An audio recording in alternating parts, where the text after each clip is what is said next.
Today we're unboxing and checking out 17-piece metal filing set. This is currently the best-selling one on Amazon right now. And this gives you 4 large files, all different shapes, and then 12 small files as well, each one of them all being unique.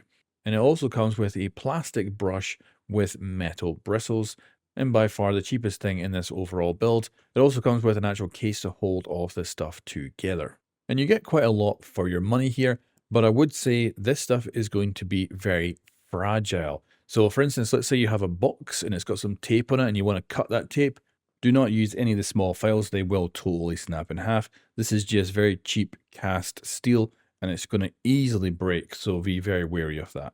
However, of course, if you are filing with them, you're going to have absolutely no problem at all. And as long as you're really not putting too much pressure on the whole thing, you're going to have quite a good time with this. And they should last you quite a long time, even though I would say quality-wise, they're nothing to write home about.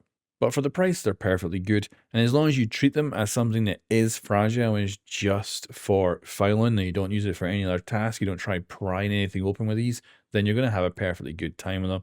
And yeah, you're probably not going to have to buy more of these for like a decade, honestly, if you take care of them.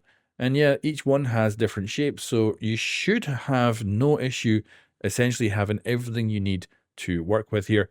I'm going to be using these exclusively to file resin, so these will probably last me decades, I would expect. And the big ones, really for me, I don't really need them for that task, but they might get used on other woodworking projects or something in the future.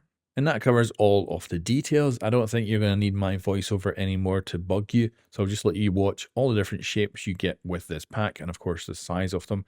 Let me know what you think in the comments below, and I'll catch you next time.